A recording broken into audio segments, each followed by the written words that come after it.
Alright, geographers, to get started here with our first lecture for the class. And today I just want to get into what geography is. And specifically, we'll talk about physical geography, but just geography, broadly speaking. A lot of what we do as geographers is going to be connected to this word spatial. So I'll spend some time talking about what that really means, because it's a term that you might hear and you might kind of have a vague idea of what it actually is, but it might not be fully clear in your mind. So we'll discuss that. And usually as I start this class, what I like to do is point out this photograph right here that I included, and I'll tend to ask students, like what do you notice in here, which, recording this, if you guys play later, makes that kind of tricky. But if you just look at that, what do you notice in here? All right, not the rock, not the general desert landscape, but what is it? You're right, that little lunchbox, that little cooler right there underneath, right? Whose is that? Whose lunchbox is that? That's right, that's mine. Still got it. This picture was taken years ago.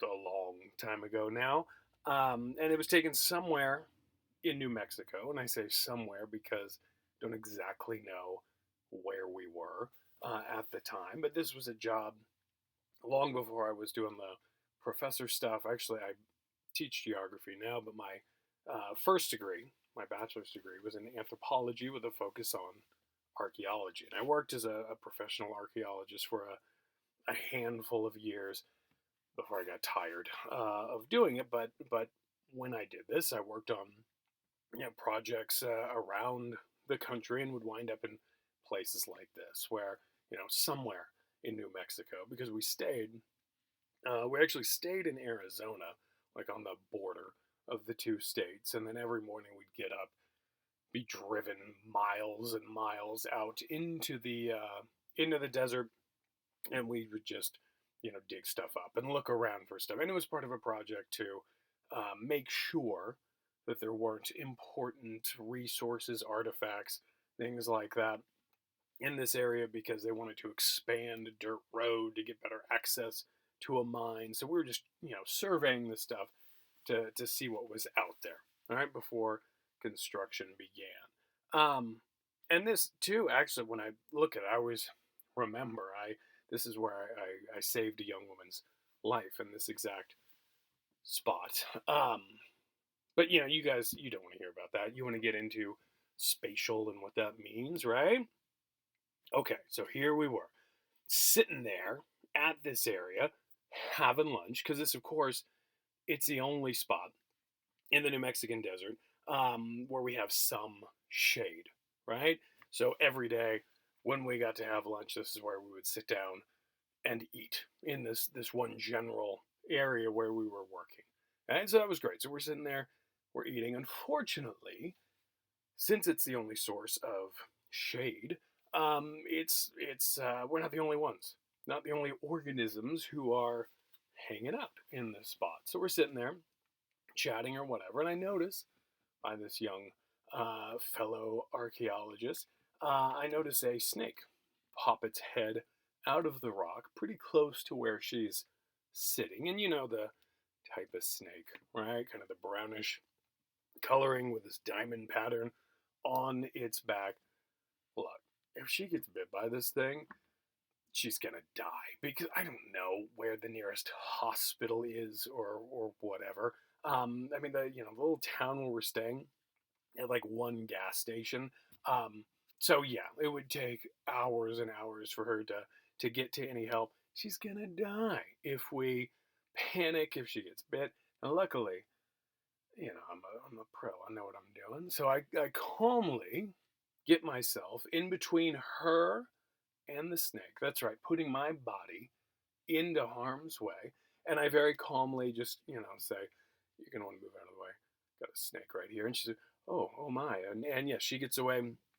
She's safe. The snake, now relieved that it doesn't have to bite and kill all of us, it just, slithers away goes about its business, goes to find some quieter location. And it's at that moment, as it slithers away, that I do notice that there aren't any rattles on the tail at all. Turns out it was a gopher snake, which hey, looks a lot like a rattlesnake, a deadly rattlesnake. Um, but it isn't deadly. It doesn't have the venom. If it bit her, she would have said "ow" and would have been okay. But listen, I didn't know that at the time. All right, when I sprung into action, I thought there was actual danger. So therefore, I am still a hero. All right, still a hero. You cannot deny that. I don't think. I don't know. Look, here's the point. Still a pretty good story. Still a pretty good tale from the field right there, right? And so you might be asking, like, why is he wasting our time, our precious time at the start of this class to talk about, him hanging out with snakes in New Mexico? We're like, what is the point of this? Well, it's to show you I am a hero and to let you know that I too would get in between danger and your bodies if the need arose. Of course, this is, we're not in the same room, so I can't really save you right now, but I totally would if we were on campus together or whatever. So there's that to show, what a hero I am. But also, I want to point out this was on my lunch break, right? This is the kind of stuff that would go on my lunch break when I did all this field work, right? And I still do some field work, and we'll talk about that as we go, and still have some of these same activities going on in a variety of ways here. So I bring that up because this was lunch. Now, how many of you listening to this, how many of you are geography majors right now? Or some kind of field research or whatever? Have a show of hands? I assume you're all raising your hands in front of your computers or phones or whatever right now, right? Yeah, no, nobody's actually raising their hands because you're all what? Business majors, administration of justice, right? English or whatever. Oh, I mean, no offense. And this is a safe learning environment, and I'm not here to judge you at all or make you feel awful about your decisions. Um, oh, but my God. I mean, see, here's the deal, business majors. Here's what you're gonna do. You're gonna get this degree, and it sounds good and all that. But what you're gonna do, you're gonna get the degree, and good for you. You get the job, fantastic, and you're able to work and support yourself, and that is good. That is the goal for a lot of us when we start out with college, just to be able to have a job where we can then live, right, and pay the bills and all that stuff. So great, you did that. But here's the problem. You're going to go into the office day after day. And you might even buy a little, cooler lunchbox thing like this just to feel like you're, rugged. And you'll pack your lunch in there. And then, every day at noon, you'll take your little lunchbox into the terrible break room, the little lunch room where you get to eat. And it's just, a small little room and awful fluorescent lights buzzing above you, and you'll sit down at this awful little table, and you'll open the lunchbox, and you'll pull out your sandwich, and you'll start to take a bite of it, and you won't even taste it. All right, you won't even be able to taste the food that's in there because your taste buds, they killed themselves long ago just out of boredom, out of sheer misery. And so you'll eat your little bland sandwich, and you'll put the wrapper in the trash, and you'll close up your lunchbox, and you'll go back to work. And you'll do that for the next 40 years. Oh, awful. Awful. So, okay, look, in this class, I'm going to teach you what physical geography is and all that. We'll cover your, your physical science requirement, because I know that's why you guys are here. You're here to, check off that GE thing or whatever. But I'm also going to be showing you guys that, you know what? You don't have to pick that thing that seems like the logical choice, the business or the communications major, whatever it might be. Right? Sure, you can do that and you can get a job, but you know what you can also do? You can major in something way more exciting and still get a job, that pays you enough money to, support yourself and all of that. Like, there's no difference there. The difference is you get to actually live, right? And explore and enjoy life and have a good time doing what you're doing for those 30 or 40 years or whatever until you're able to retire, right? So go ahead. I mean, that's fine. Stick with your whatever degree, your psychology degree or whatever for now. But I'm going to keep working on you. I'm going to try to save some of you guys, right? Try to save your souls. Try to get you to realize how good this stuff is. Sound good? All right. All right. Well, there's a little pep talk over right there. Hopefully, you feel inspired now. Now, let's get into what geography actually is. Okay? So, with geography, what we're talking about here, like if we literally break down the word, it's a Greek word. It means to write about the earth. Okay? So, geo meaning earth, and graphy is to write about or to describe. That's a terrible, terrible definition of what geography is, right? Because it's so broad. And to write about the earth, like anybody can write about the earth. A poet can go out into the world and write about the earth and the natural landscape and all of that. That's not necessarily geography as we're talking about it here. Right? It's not to diminish that at all. It's different from what geographers are really doing. Right? So that's what it means. But we've since really refined, since the ancient Greeks coming up with this whole idea of just studying the earth and this general concept of geography, we geographers have since refined what it means to do geography. Okay? And I have here on the screen, we're interested in the spatial relationships between things on the planet. All right, so that's the key thing here, spatial relationships. That's what we're doing. We're investigating, studying, analyzing spatial relationships. That's what geographers in general do. And we'll also get into specifically what physical geographers are doing, how we differ from, say, human geographers or technical geographers or these other subdisciplines that exist. Okay? So spatial. Let's focus on that. And to make this easier for you, I put in this definition from the Penguin Dictionary of Geography. And so they define spatial as being of, pertaining to, relating to, occupying, existing in, occurring in, or caused by space. Does that help clarify? Hopefully that makes this clear for you what spatial is. Does that make sense? Yes, nodding. Yeah, you get that? Is that cool? We good? Yeah. That's garbage. This doesn't work at all. Does it? No. No one, hopefully, in the when I'm teaching this like in an actual classroom and I'm looking at students and I ask something like, does this all make sense? They'll typically say, oh, yeah, we get it. And they're writing it down and copying this down, word for word. Which, by the way, you don't need to copy any of this stuff down word for word because you have all these words like in Canvas, right? You have the access to these PowerPoints themselves or the Google Slides or whatever. So you can already see the stuff. You don't have to write it down. But also, definitely don't write down the stuff that makes no sense. All right, so as you're going through this, I mean, hopefully you're not passively listening to this lecture and the future ones. Or if you are, pause this, get a notebook, get a pen or a pencil, and take notes on this stuff. It will make your life so much easier when we have our exams or when you're trying to connect stuff or do the homework or whatever. So you should be taking notes, but definitely don't write stuff down word for word.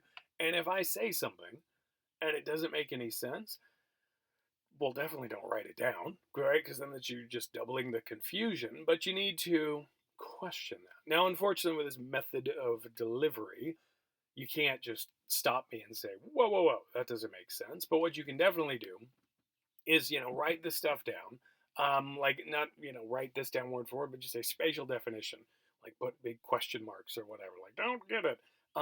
Make a note of the exact, minute in this lecture on the, the YouTube video when I'm talking about this stuff, and then keep listening, right? And if hopefully I, explained it more and you can start to, piece it together. But if it's still, after the whole lecture and reading the chapter, the textbook and all that stuff, if it doesn't make sense, still contact me, right? Send me an email or request some kind of, a Zoom or Google Meet or whatever meeting, and we can talk about it, right? Because this should be making sense in your mind, and you should be able to take something like this and put it in your own words, right?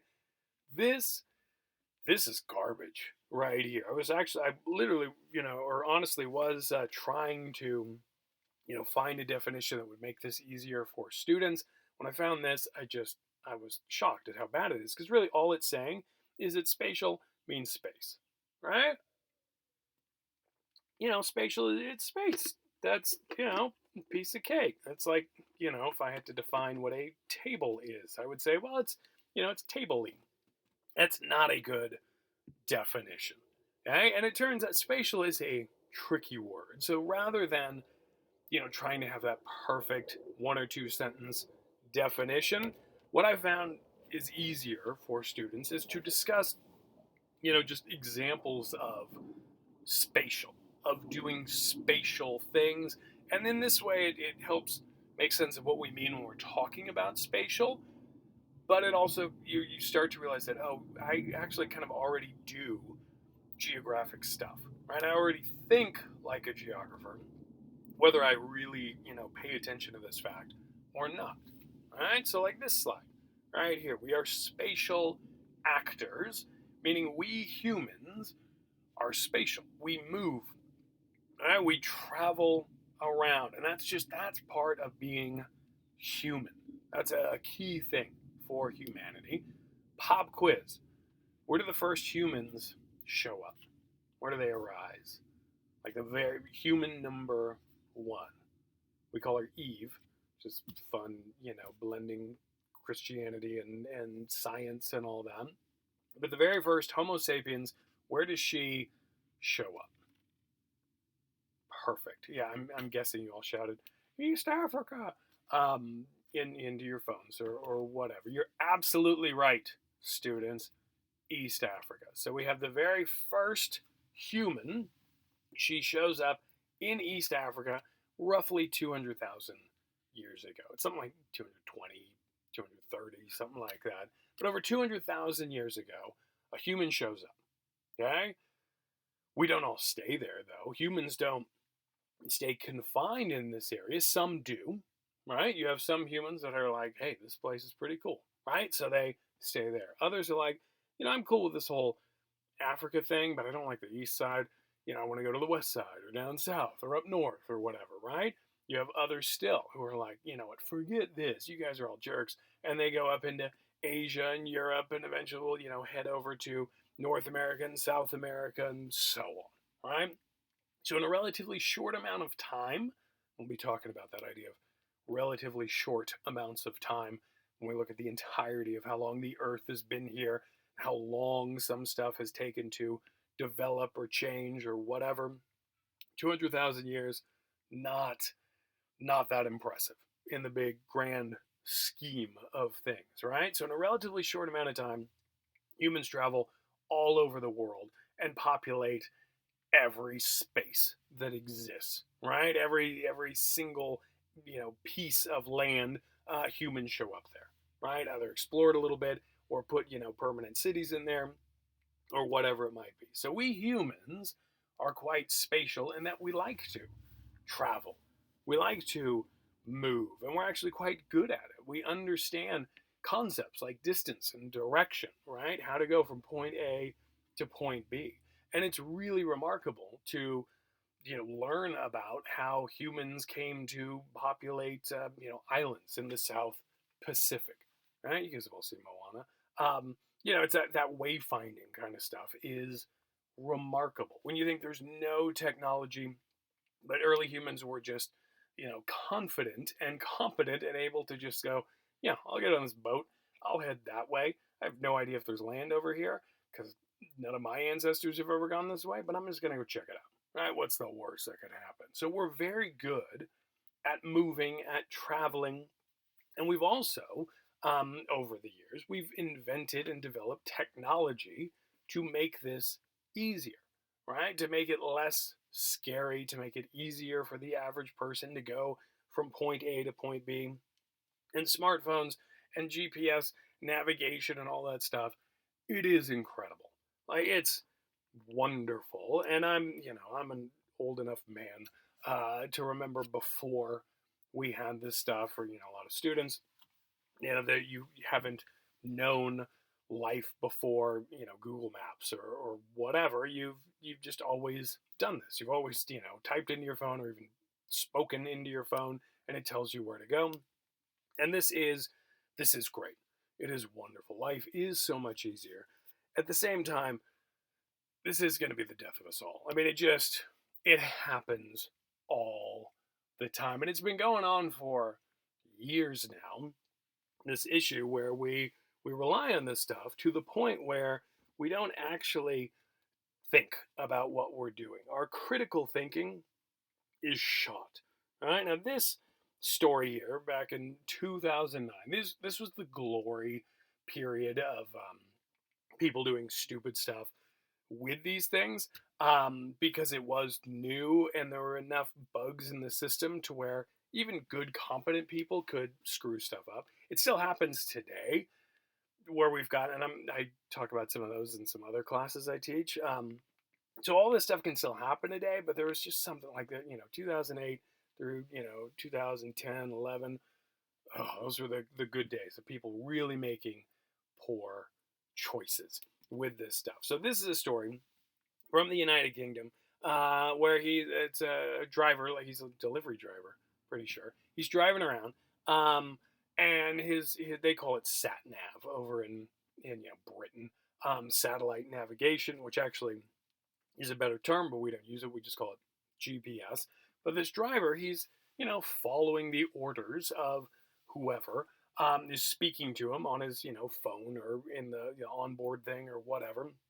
And so the lady is telling him, okay, turn right, turn left, and she tells him to turn left, and he does turn left, and he crashes through a fence, and he slams on his brakes, and his car is just teetering over the edge of this cliff, and he's able to get out, so he's okay. But man, that was scary. And the guy who actually owns the property and the fence and the cliff and all that, he comes over. He's like, oh man, are you okay? And the guy says, yeah, I'm okay. And the other guy says, okay, good. Look, I'm going to need you to pay for the fence, right? Because you did crash through it, so you're going to have to pay for it. And the guy says, no. No, I'm not going to pay for it because the lady told me to turn left. I am a victim here. I can't be held responsible for this. The lady told me to turn left. And I went to court. And because this isn't the United States, the guy who crashed through the fence actually did have to pay for the fence. Right here, we would say like, "Oh my God, what a victim!" And we'd make fences have signs and stuff like "Warning, don't drive through me," and that kind of stuff. No, they said, "Look, you dummy! Just because the lady tells you to turn left doesn't mean you can turn left and have no consequences, right?" So that's stupid, and that's just clear human stupidity where we don't actually look up from what we're doing. And I think this is a good warning for anybody, for humans in general, but especially students. As you're going through and studying stuff, you want to pause a little bit, assess the information that's coming in, right? Whether it's me giving you some awful definition of spatial, rather than you just like writing it down word for word and therefore continuing to crash through that fence, pause and think, wait a second, is this okay? Is this something that makes sense? Should I, carry forward or should I pause and think, right? And so that's a good warning. Now, another thing, too, is we have other stories. Like this was one from not too far from where I grew up in Northern California, so that's where I'm from. And this was big news. Like throughout the 90s to the early 2000s to today, this whole Red Hawk casino thing was a big deal in the little area where I'm from. And it's the age old story of you have Indian land in this spot, this Shingle Springs Rancheria. There's the whole idea of Indian casinos or Indian gaming. The Miwok here who are behind it, they want to get in on this, right? They want to build a casino, have this gaming, make some money for their people, but it's fought. Okay? And mainly, if you look at it, right here, there's the Rancheria land here, and then we have this neighborhood surrounding it, right? And these folks, I mean, this is big lot sizes, small homes, quiet area, very rural area. These people don't want to have some big casino come in because they're worried it's going to change everything, right? You're going to have all sorts of traffic coming in and noise and potentially crime and stuff like that. So these folks here fought for years trying to avoid having this thing happen or prevent it in general. Finally, after a lot of legal battles and stuff like that, they come to the agreement, okay, you can build a casino as long as you guys pay for a new road that takes casino folks directly to your casino and they don't have to drive through a neighborhood.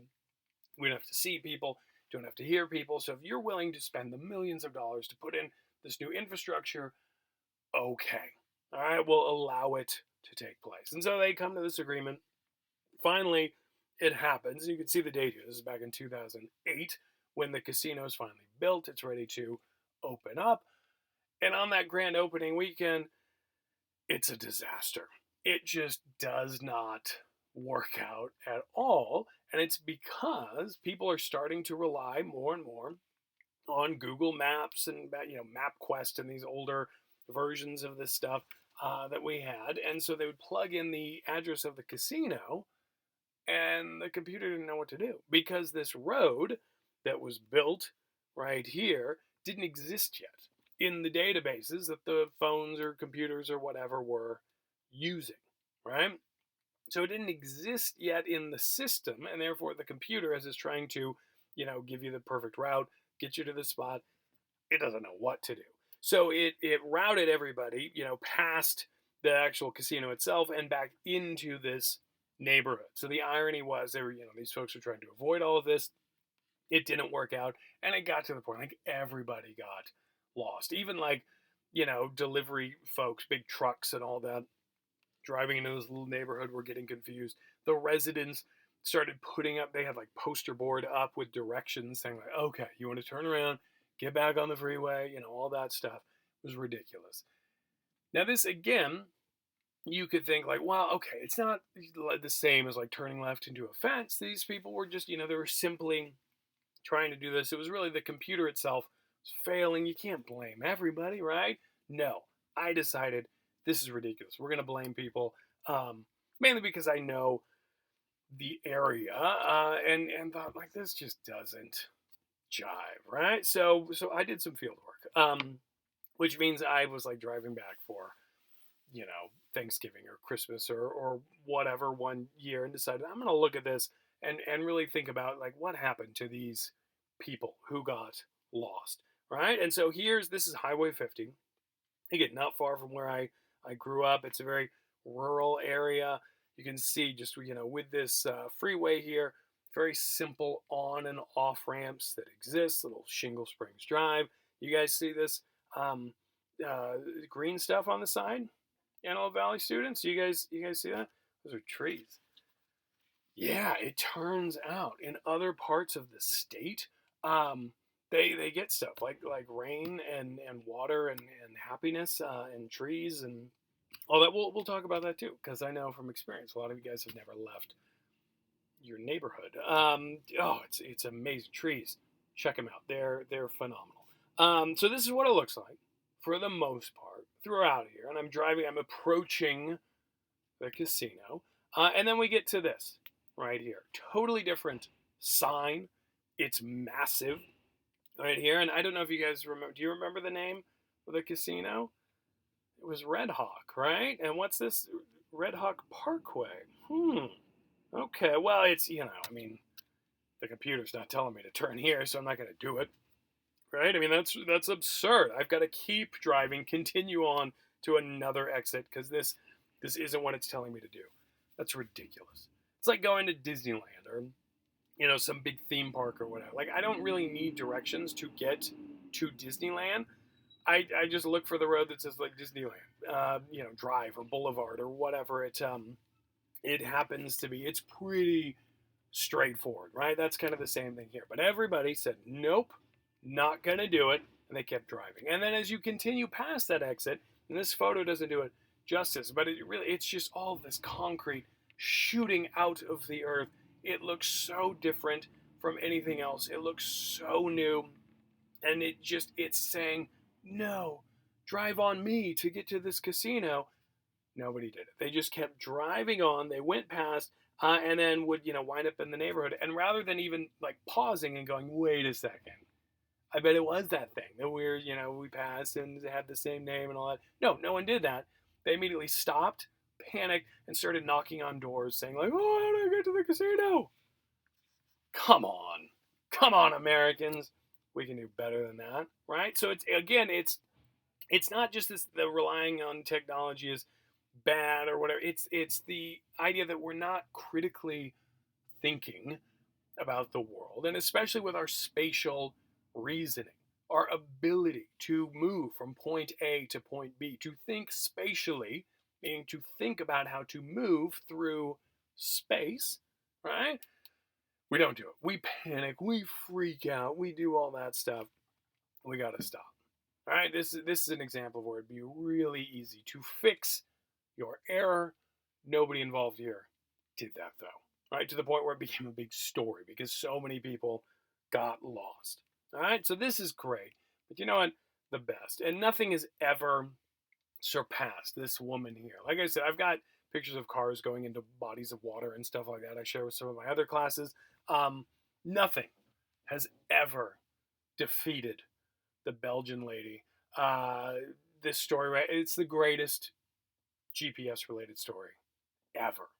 Okay, so it's GPS sends Belgian woman to Croatia, 810 miles out of her way. Now, I know what you're thinking. You're Americans. You're thinking, what's a Croatia? Stuff like that. Yeah, if you're not hip to your European geography, let me put it into more local terms. It's the idea here, like honestly, it's the idea where if I said, like, let's say I'm saying to you, like, look, I gotta go to Rosamond, right? And I start driving to Rosamond, and I wind up in Canada.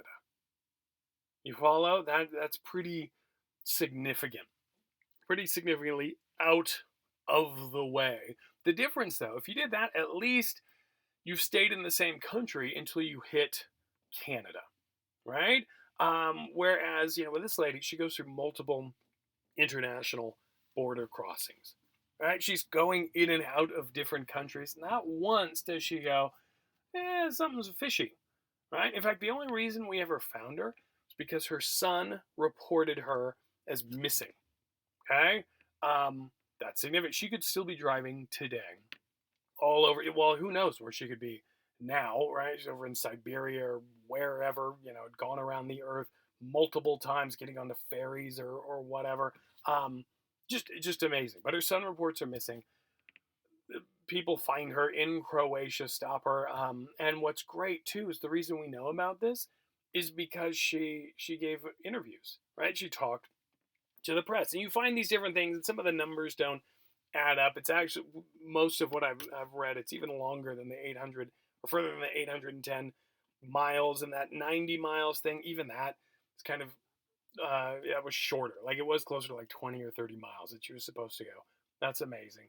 And so she's talking about this with the press, and just says, I was just having such a good time driving. I didn't stop. I didn't pause to question it. It was just very pleasant. Bless her heart. And what I love about this too, I mean, just that fact that she spoke about it. Like, you have no idea if I have ever done anything remotely this stupid, right? Because if I had, I wouldn't talk about it. Right? Like, let's say I said to you, yeah, I got to go to Rosamond. You want to come with me? Keep me company. That 20 minutes I got to drive in the car, I get really bored. You want to come with me? And you go, yeah, sure. And then suddenly we realize it's like 2 days later and we're in Canada. Um, if I realized I made this horrible, horrible mistake, my first instinct would be to turn to you and choke the life out of you, right? Murder you right there. And I would do it instantly, not even think about it. And it's nothing personal. You're a great person, very special to me. But you would have to die because I wouldn't want people to know I made such a horrible mistake. Whereas this one was like, it was fun, nice little drive. And to be fair, too, like, this is not the same as the computer telling you to turn left and you do and you crash into a fence. There's probably other stuff at play with this woman here, but still, I bring this up because A, it's amazing, but B, yeah, students do this all the time. And I say students do this, not you do it, but students do this because when I was a student, I did the same stuff. We, on the professor side of things, we like to talk down like, oh, students today, they're morons. Students are always morons, including when we were morons ourselves. It's just part of being a student, right? That's just the experience that's out there. We like to think of ourselves as being brilliant, like we never made horrible mistakes in our, educational past. We all did. We all do this, but it happens constantly. And what we're doing in college is trying to get you, students to pause, to question what's going on, right? To not make these wildly bizarre mistakes. But it happens nonetheless. It continues to happen. I see this when I'm teaching lab classes and more hands on stuff, and where students are doing calculations or getting information from the internet or whatever, and they'll do the equivalent of driving to Croatia, right? Putting in some math thing in the calculator and getting some number that makes no sense whatsoever, but they write it down, right? And I did the same kind of stuff, and future students will do this stuff. I see this with my kids. They do this kind of stuff as they're, doing their homework. We got to stop. We got to pause and just think about this as you're going through life in general. Like, it doesn't even have to be the spatial stuff, but definitely like with this kind of spatial movement, again, of going from point A to point B, always ask yourself, am I about to drive to Croatia? Right? Am I approaching Croatia here? And if that's the case, pause and reassess, right? Think about what's going on. Why does this not quite make sense, right? So it's the spatial side of things, but just everything in general. As you're going through these different classes in college and you're, asked to do something and you're trying to find information and, report it back at a paper or, some kind of answer sheet or whatever it might be, make sure you're taking the time to ask that simple question: am I driving to Croatia? And hopefully you won't. All right, so that's the spatial movement stuff. We also think of spatial as being connected to real estate. All right, that's something that Americans, especially, like we tend to think of real estate and property and stuff like that as just being kind of natural. But when you look at it, it's a pretty new concept. Like the idea of some land being worth more than other land, that's relatively new compared to all of human history. And it's also very much an American thing, the way in which we focus so much on it. But regardless of whether that's a good thing or a bad thing or whatever, we do this stuff. And what we're doing is we're thinking spatially, right? We're not just moving from point A to point B. We're not just moving through space or from place to place, but we're also casting some kind of judgment. We're assigning value to different places, right? Depending on where they are in space. Okay, so this piece of property or this house or whatever, this is worth more than this other house over here. We do that all the time. We have, in the Antelope Valley itself. We have, the expensive neighborhoods, we have the poor neighborhoods, and we have the in-between neighborhoods. And we know that. We don't really question that. We just accept it, right? But it got that way because of, valuing stuff based on specific spatial properties. Okay? And that's thinking spatially. We're analyzing these relationships here. So it can be, for very kind of naturally based things like, we value coastal homes more because we like to look out at the water and we enjoy the climates of a coastal location rather than the, climate, say, of the Mojave Desert or whatever, right? Like none of us are saying like, well, I could live anywhere. And so it came down, it was either going to be Malibu or Lancaster. And I decided Lancaster because, this is my place. No, if we could live in Malibu, I think most of us would pick that, or the equivalent, even if you're not a beach person, someplace a little fancier, Aspen or whatever. We live here in the Antelope Valley, and I say we.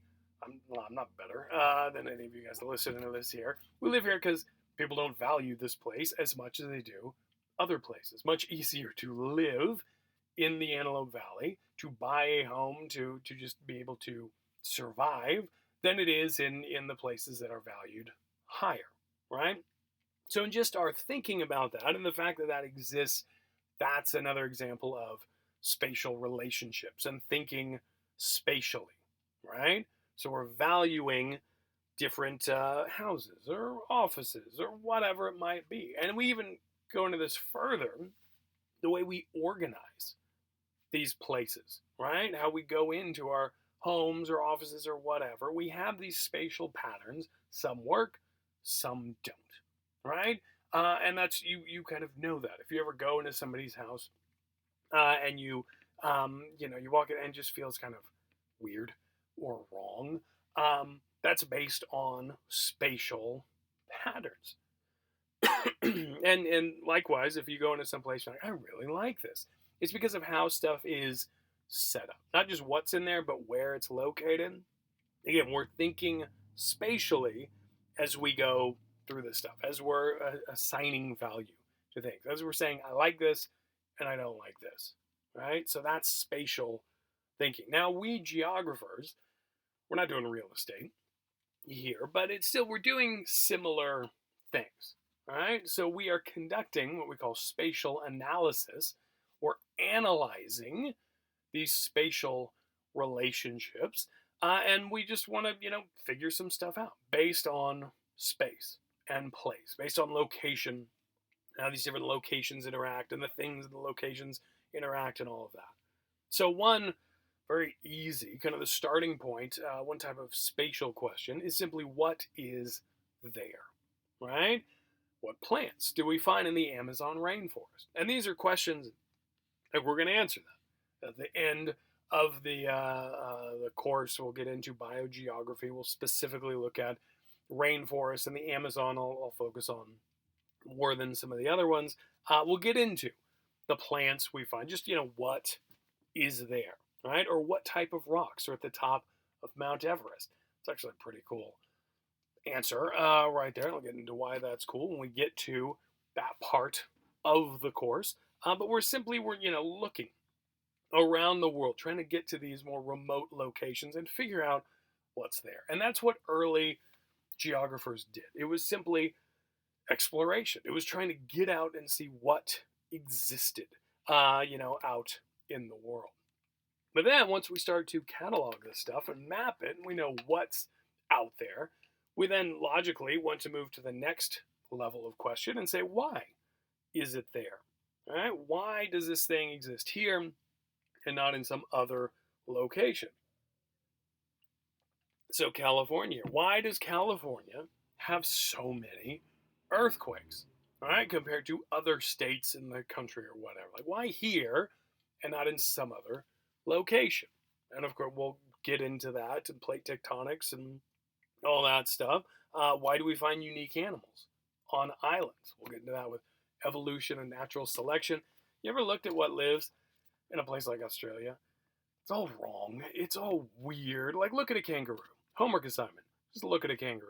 I don't know, Google it. Look at that image. A kangaroo is wrong. It's just not, like, everything looks kind of familiar and kind of like a mammal should, but then it's off too. Like, just weird proportions and things like that.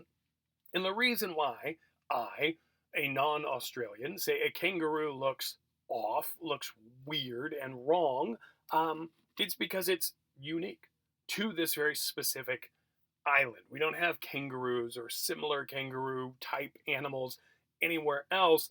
It's because we find this unique stuff on islands specifically. And we'll get into why that is later on. Oh, and this last one here. Why does the Middle East have so much oil? Doesn't that piss you off? Oh, they got all that delicious oil and they don't just give it to us.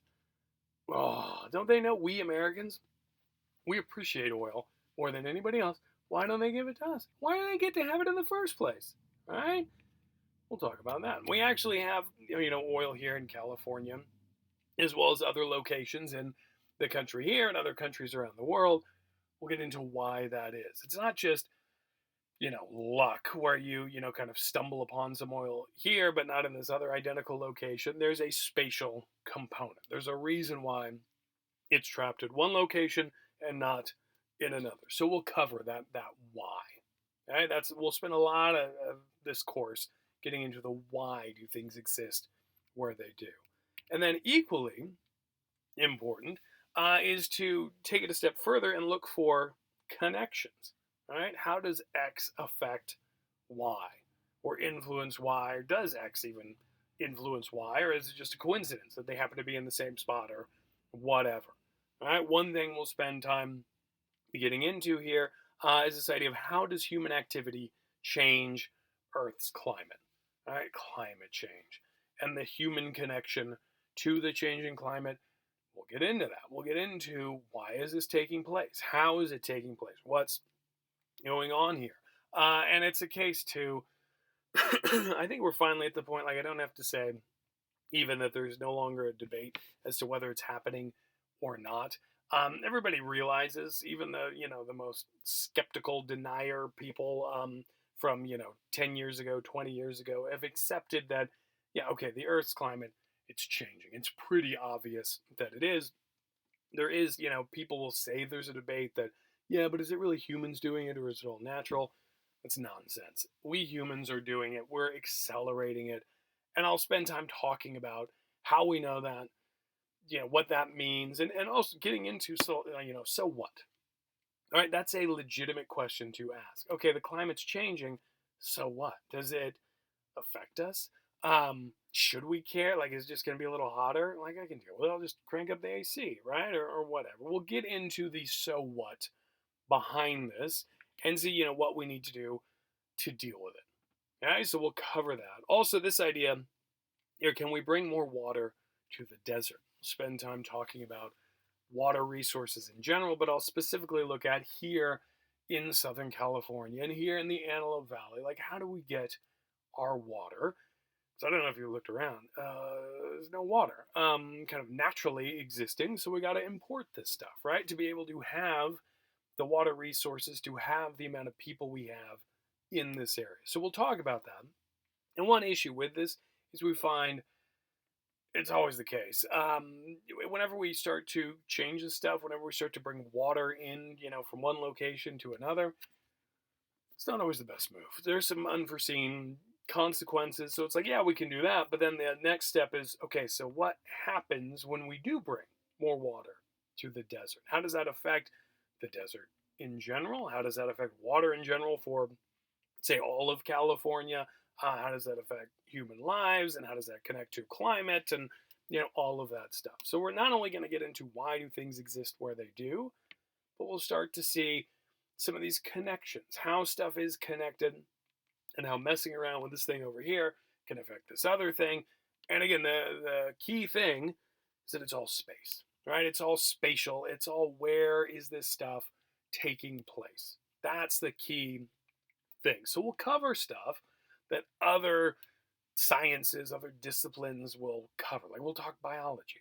We'll talk about that when we get into what we call biogeography, where we'll cover life and how organisms, work and all that. But we're specifically connecting it to place and space. Not just what's out there, but why is it there specifically in this location? And how do these spatial relationships affect life in general? Right? So that's how geography really departs from other things. That's what makes us unique here, is that we're looking at spatial relationships. And you'll see we borrow from a lot of different disciplines. So this here is showing us these different subsystems, like the atmospheric subsystem. What is that talking about? Atmosphere. What is that? Air, right? The air around us. So, we'll look at atmospheric conditions. Well, weather, let's just, the gases in the atmosphere in general, climate, things like that. We'll spend time talking about the basics of that. Let's see, hydrosphere. What's the hydrosphere? Hydro, water, right? Hopefully you got that. Biosphere, bio, life. Cryosphere, that's ice, right? Which is kind of hydrosphere. And some, geographers, they just kind of lump that together. This one image, I just use it because it's kind of clean and neat. But it's it's just glaciers and so on. We'll talk about that. And then finally, lithosphere, come on, lithic, rocks. So we're getting into the geology, right? The rocks and minerals beneath our feet. That's what that means. So we break apart this very complex planet on which we live. We break it apart we study the atmosphere and the hydrosphere and the lithosphere. And then once we understand how these things work, we can connect all of these to a local spot, right? This regional subsystem would be like if I'm studying the Antelope Valley. If I want to know what's going on here in our part of the world, I would study this stuff, right? And so, like, cryosphere, the absence of ice here, even hydrosphere, kind of the absence of a good amount of water. But I'd be studying atmospheric conditions and lithospheric conditions and biospheric, seeing how all of this stuff connects in this specific location. And that's effectively what we're going to be doing. Is this first section of the class is me getting into just what geography is and some basics. But then the second, we'll have our first exam and get that out of the way. And then we'll move on to this atmospheric thing, and we'll get into how weather works, and we'll put some water stuff in there too, because the atmosphere and hydrosphere are very much connected. And then we'll spend some time in the lithosphere and so on. So I'll go through these different subspheres that we have, and then at the end of the class, I do start to put some of this stuff together. So that's what we're going through here, because the Earth is a complex thing. It's a big thing. There's a lot going on this planet. There's a lot to study and to learn and to know. And so we separate them into these more manageable pieces. But then when we're studying a specific location, we bring it all together. And it's easier to get a sense of how the greater system of the Earth is working and influencing this specific location. All right? Hopefully that makes sense. Okay, now physical geography specifically, because that's what we're doing. We're not just geography, but this is a physical geography course. We're interested in spatial relationships, right? We're doing spatial analysis, but we're specifically looking at Earth's natural systems, nature. Right? And nature is a fuzzy term, and we'll get into that. Like in the first chapter that I'm having you guys read, I talk about the Anthropocene, which is this idea of nature and humanity kind of blurring together, and it's connected to climate change. Nature is a difficult word to really use, but still we get a sense of what that means. We typically use it to mean the stuff that isn't directly under the influence of humans. We're not looking at cities or, towns or anything like that. We're not looking at purely social things. We're looking at nature, right? In a setting like this, in the Panamint Valley, not too far from here, another part of the Mojave Desert, we can look at this and we can see, atmospheric stuff that we're studying. Hydrospheric stuff, again, the absence of it and how that affects the biosphere. We can look at the lithosphere. We can easily look at the lithosphere, right? Because there are no plants covering that up. All the rocks and stuff are exposed. So a physical geographer is trying to figure out, why does this desert here work the way it does? Why is it here and not in some other location? Just trying to get at what's going on here. Why does this thing exist? And that's what physical geographers are all about, looking at nature, right? And the why and connecting it to the where and all of that stuff. Now, the other side, we have cultural geography, or it's sometimes called human geography. Here at AVC, we call it cultural. So that's Geography 105. It's our cultural geography class.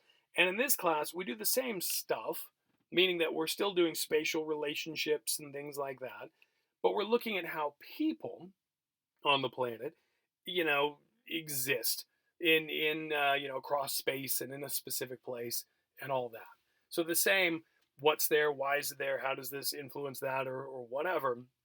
But we're looking at people and society and culture and all that stuff. And it's still connected to, nature. There's no getting away from it. Like this picture here, any idea where this is? Anybody know? Rhymes with Schmolent, Michigan. Good, yeah, Flint, Michigan. And the clue is this water distribution center ahead. I took this picture. I actually wound up being in Michigan, right around the time of that crisis. Not, it had been happening for years leading up to it, but once people were aware of it, I just happened to be in Michigan and got to go into Flint and see what was going on. And it's awful. The story is awful, about just, how normal people were screwed by the government that was forced upon them in this area, and how they were basically how this whole area was just abandoned. I spent more time actually talking about this in Geography 105 in my cultural geography classes, but we'll definitely talk about water and water quality and that stuff here. But it's connected. Water, it's a natural thing, but also what we humans do to nature. That typically is pretty significant and severe, and it can have these kinds of consequences where an entire community is lead poisoned, and kids will never be the same as their brains are permanently damaged from this stuff, right? So it's nature and society, and that's the thing. Whether we're studying physical geography or cultural geography, we always want to maintain that overlap or that balance of the nature side, but also the human side. And so, like in the textbook in the first chapter, you've got this example of the Quechua woman in the Andes in Peru. Like if you're a cultural geographer trying to get a sense of her culture, she's different from an American woman or European woman or whatever. You're going to study the different cultural stuff, but you always want to be aware of the physical geography around her, right? The fact that the Andes are these incredible volcanic mountains, very high elevations, and that's going to affect soil, and that'll affect food, and that can't be grown, and just ways of life and stuff like that. You want to do that. Or if you look at this picture on the right, that handsome fellow working that bizarre-looking machine there. That's this right here.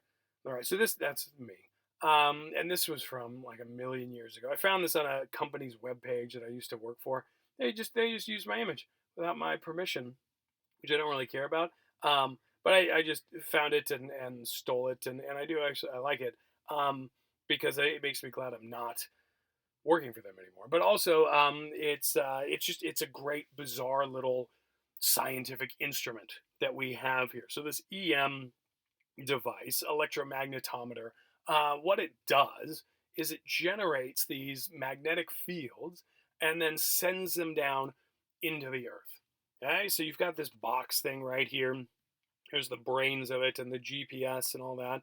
And then these pipes that come out. It was a PVC pipe working out here, and it was heavy as hell and obnoxious. But what you do is you take a step, click a button, and then you have all these wires and stuff in here that generate that magnetic field, and it sends it down on either end into the earth.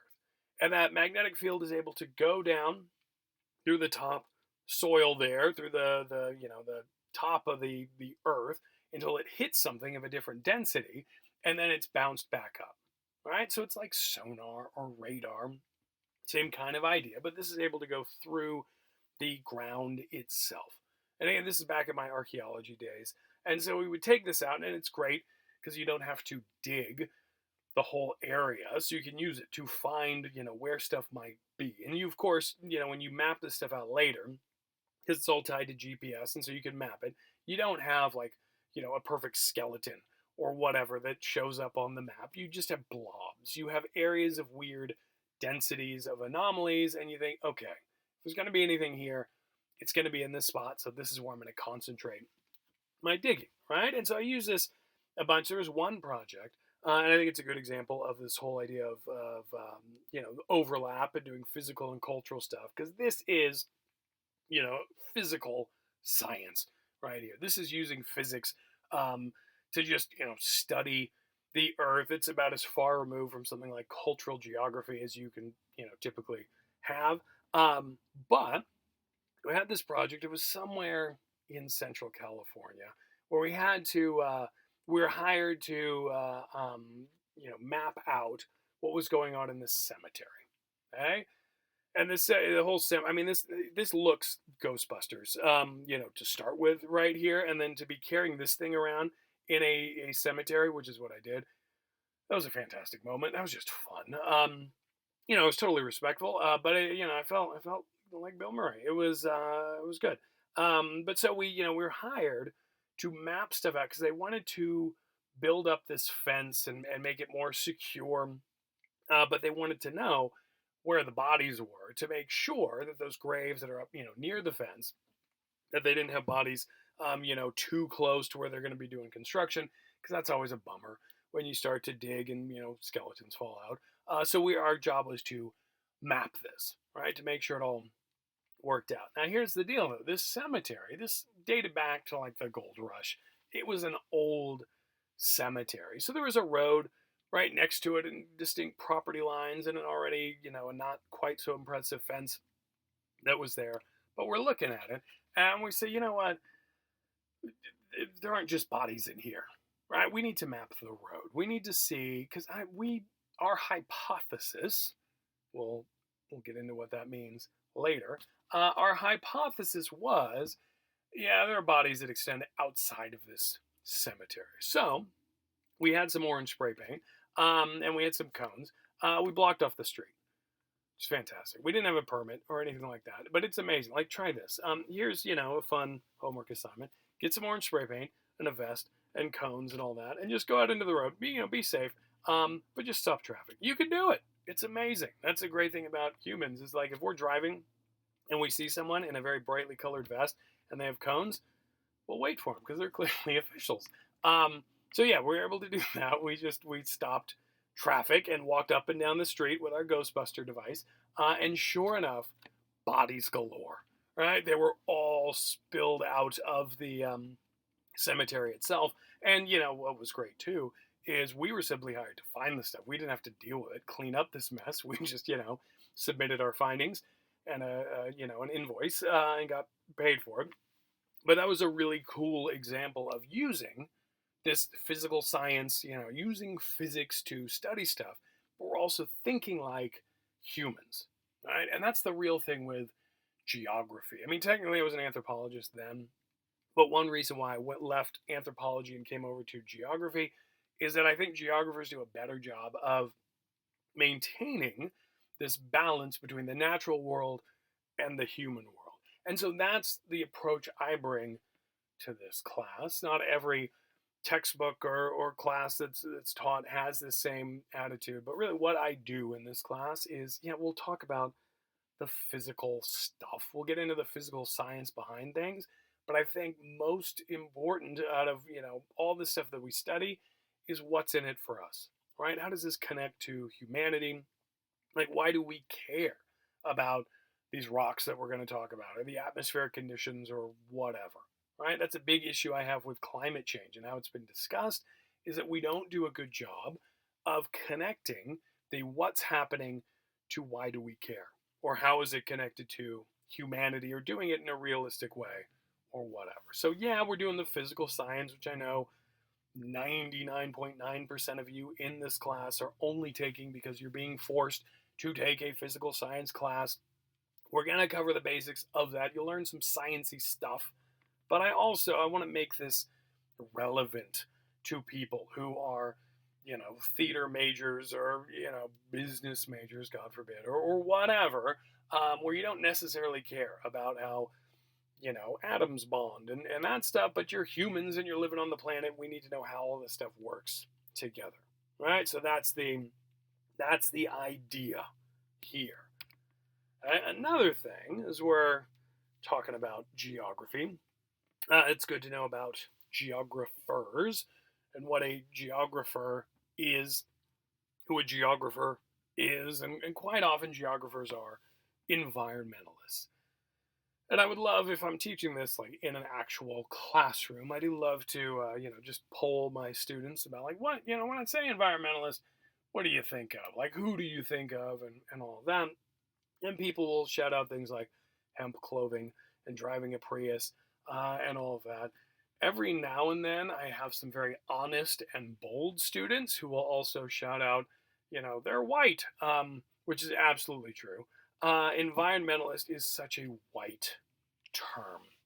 It's a term of privilege. And of course, what I'm saying is not that, therefore, if you are brown or black, or whatever, you hate the earth, or something, along those lines. The comedian Patrice O'Neill had a great thing about, he was talking about that Sarah McLachlan, sad commercial with the animal shelter thing or whatever. He was just saying how it always looks like white people are the ones who care about animals, and black folks don't, which of course is absurd. So I'm not saying that environmentalists are white because white people are the only ones who care about the earth. No, it's that white people were able to kind of grab hold of this idea of environmentalism and use that. Whereas if you don't fit into that category, and white's a fuzzy thing. I mean, privilege, or upper class. That might be a better thing, which is historically in this country has meant you're, white. That's why they kind of work together here. But that's the idea. And we'll talk about that. I want to dispel this idea. First, like, I consider myself to be an environmentalist, but I don't drive a Prius. I don't wear the hemp. Well, I think I have a few hemp shirts, I think, but it's because they look kind of like cool cowboy shirts, not because I, care about hemp. But I'm an environmentalist, but I'm definitely not that kind of environmentalist. Right? And I'll get into that. I'll point out some of the issues that I see with that concept of environmentalism. But a great example, there's a book by this woman, Dorcetta Taylor, about environmentalism, and how it came to be, and this whole idea of conservation. And she just brings up these great points of, it is a very white thing. And you look at history and you can see, like, her example, she holds up John Muir, who, if you don't know, you can Google. He's a big environmentalist guy, founder of the Sierra Club, big too here in California. People love him. He really didn't like Indians. I've written on that stuff before. Like, he wasn't, like, his heart maybe was in the right place, maybe not the greatest individual, but a certain group, like environmentalists, hold him up as this god, though, of this great guy, but maybe not the coolest guy to hang out with. But he's seen as an environmentalist. One of his first things was he did this big hike throughout the southeastern United States. Back over 100 years ago. So, like, he's really doing this adventure, but it's very much an environmental thing. He's just exploring, he's traveling, he's communing with nature, and that's what he gets to do, right? Then Taylor, what she points out is, you've got a guy like Muir who does this big walk and sees alligators and is writing about them and all that stuff. But then you have Harriet Tubman, okay, who also did some pretty big hikes, some pretty big travels, but she's never seen as an environmentalist. Now, we hold Harriet Tubman up and if you don't know who Harriet Tubman is, do some Google. My God, do some Googling. there. But with the Underground Railroad, a very important figure in trying to get rid of slavery and try to work towards some semblance of equality in this country. So we hold her up as a hero, pretty remarkable woman when you start to read about her, but we never call her an environmentalist, right? And she would know something about nature. She could move through nature. There's nothing to suggest that she didn't like it, but she just doesn't get to be considered an environmentalist, even though there's clear evidence that she was, doing very similar stuff to some of these other environmentalists and enjoying nature and all of that. But it's just a different thing. All right. So, environmentalist, it's a very loaded term, it's a very social term. We're going to try to deconstruct that and to show that, like, to care about the earth, it doesn't mean you have to drive an electric car and have solar panels on your roof and all that stuff. We'll talk about some of the issues with that and how, honestly, you buy the Prius and you actually start doing more harm than good than if you had some big, ridiculous four-wheel drive vehicle or whatever. So we'll get into some of the nuance of that stuff. Okay, so but that's what we geographers are, and it's the idea too. If you're going to study geography, of course you're an environmentalist of some sort. You care about the Earth. You want the Earth to be healthy and continue on. You want nature to stay healthy, and that's because you're studying it. If you're going to dedicate years and years of your life to study something, you better love it, or it's going to be miserable, right? Like, I don't know, we see this a lot. Like here at ABC, we've got a great nursing program. Great if you can get into the program and get through it, you're almost guaranteed a job where you're going to make a really good amount of money and you're going to, help people like right away. That's good stuff. And so a lot of people come to ABC and like, yeah, I'm going to get into the nursing program. And then you start taking some of the classes like the prereqs and stuff, some of the science stuff. And you're like, oh, I don't like this at all, right? And if that's the case, run. Don't be a nurse. Like, it's a great job, it's a great career path and all of that. But if you don't love it, it's going to be miserable, right? And so if you go into something like geography, it's because you care about the earth in some way, right? So that's the environmentalist thing. We're also explorers, and that doesn't mean we have to travel to the top of Mount Everest or into the deepest jungles or most desolate deserts or whatever. You got a lot of issues with that. There is a problem where a lot of geographers, and again, it gets into that upper class privilege thing, where they like to make it all about traveling. Like, oh, you haven't been to Africa? Well, I have, because I'm a traveler, I'm an explorer, and really, what that means is your credit card, had enough money on it so you could buy the plane tickets, and you flew over, and somebody showed you all this stuff, and then you flew back with your pictures, right? So, like, explore also doesn't mean you have to go to a foreign location. It means really what it is you want to learn more about the world around you. And you can explore a place like the Antelope Valley. Like, there's plenty of stuff around us that we have not discovered for ourselves or haven't learned enough about. There are plenty of opportunities for exploration right around us, right? Or, further out, just other parts of California or the West or other parts of this country. Or we can go into other countries, other continents, and explore that stuff. But it's not where you're going, it's that attitude. And the best example of this, just the greatest geographer to ever live, well, this guy here. I mean, you guys know who this guy is, right? Who is that? This picture on the screen. Right, Alexander von Humboldt, right? You guys know this guy. No? Yeah, that's the crazy thing. That's the ridiculous thing here, is that Humboldt was the man. And we're talking like late 1700s, early 1800s. He was this superstar. Like, everybody around the world knew this guy. And in part, that's because he went to every part of the world, was exploring everything. But he was doing it, like, what made him different from other past explorers was that he wasn't doing it to go find some slaves or steal some gold or whatever. He was simply trying to learn, right? To figure out what was going on in the world and learn about it, and then bring that information back and give it to humanity. I mean, that's the great thing here. This is a quote from one of his early journeys here. What attracted me about the torrid zone, and that really means the tropics. We'll talk about that when we get into climate and stuff later on. Was no longer the promise of a wandering life full of adventures, but a desire to see with my own eyes a grand, wild nature, rich in every conceivable natural product, and the prospect of collecting facts that might contribute to the progress of science. All right, it's getting that information and helping people learn more stuff. He that was his attitude, and people loved him for it. He was a brilliant guy, a curious guy, an explorer. He was so impressive that Thomas Jefferson, he was president of the United States around the same time here. He was a super fan, right? Tom Jefferson, the founding father, a big important figure here in American history.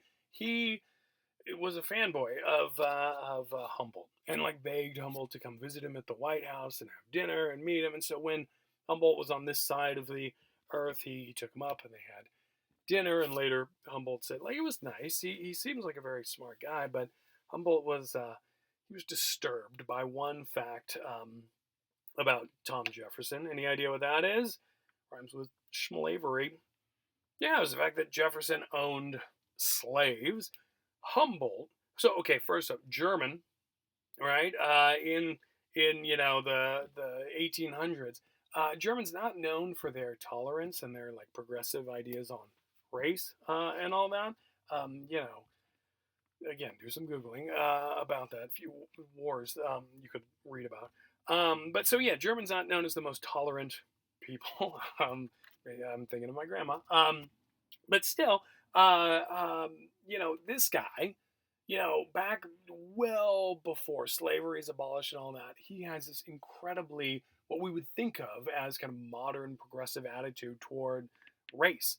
And this whole idea of race being ridiculous and the social construct and not actually meaning anything, that's how he felt. And so he was disgusted by the fact that Jefferson, for as smart an individual as this guy seemed to be, he was a barbarian when it came to his attitude towards race and the fact that he owned slaves and all that. He was a bit disgusted by this guy. So this guy, Humboldt, fantastic, phenomenal guy. And it's also the case, like, you can find, tributes to him all over the world. Like Humboldt County here in California, named for this guy.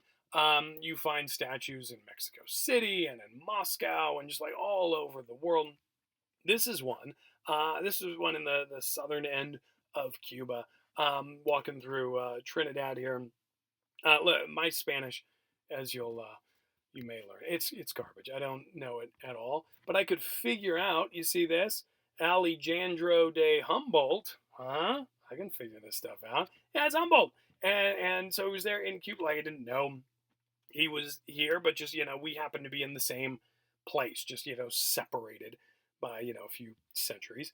But that was remarkable, and I got all excited and took the picture. But you just find him everywhere because he was everywhere. But not only that, he was such a big deal that people wanted to put up at least a plaque to say, like, yeah, he was here. We hung out with him, and he was a cool guy, and and all that, right? So environmentalists, and we'll get into what that means, and also explorers, which doesn't mean that you have to go all over the world. It means you have to explore the world with that right attitude, where you want to learn about it, you want to find new things, and you want to share these things with the world, and not to make some money or profit or whatever, but just to say, like, look, check this out. I found this, and it's cool. I think it's cool. You'll probably think it's cool. Here you go. Now you know about it, right? That's what we mean when we're getting into geographers being explorers. Okay, now another thing before we wrap up, we're about at the end here, but I always need to stress this distinction. Now, what class is this? Geography, right? Or physical geographers. And what's that word? Geology. Okay? These are different words. Now, yes, we're going to study some geology. I'll spend a couple of lectures talking about some geologic principles and all that. Yeah, we're going to talk about rocks in this class. but we're not geologists. All right? God, pisses me off. Listen, I swear to God, if any of you submit anything and you write Geology 101 on it instead of Geography 101, F minus for the assignment for the class for everything. I will destroy you. Right? Yeah, go ahead. Go ahead, test me. Actually, one of the best students I ever had, brilliant guy, and got along and he took a bunch of my classes, but he was really tempted. Like in the last class that he took, when he was turning something in, he told me that he was tempted to write geology on there just because he knew how much it drove me crazy, and he kind of figured he was safe enough to where like I'm not gonna fail him, right? Because we have this rapport. Luckily, he didn't do it, right? Even that he knew not to push me on this because I would have made like he later went on to Berkeley and he's doing great stuff. Now, no, I would have destroyed his future, right? Because he said geology. Now you might be thinking, wow, you're a monster. No, look, here's the deal. Here's what drives me crazy. If you don't even know what class you're in, you don't deserve to pass it. It's kind of my attitude. Like, take the time to at least understand, okay, what I'm doing is geography. Like the fact that I've just spent all this time talking about geography and explaining that's what we're doing, hopefully that should stick in your brain, right? So, okay, maybe it's petty and all that, but we're geographers, which means, yeah, we'll talk a little bit about rocks and things, but we're also going to be talking about plants and the atmosphere and water and all this other stuff that you wouldn't necessarily get in a geology class. And it's all part of our whole spatial analysis stuff. All right? All right, good talk. All right, next time, I'm going to talk about science. We're going to get into what science is, what it isn't, because that's another thing. So we now know what geographers are. The next step is to learn what science is, how one does science, and we'll see that it's not always as simple as we might think it is. So we'll spend time on that. So look for that, available on Canvas, coming up soon. And have a lovely, lovely rest of your day, and I'll talk to you later.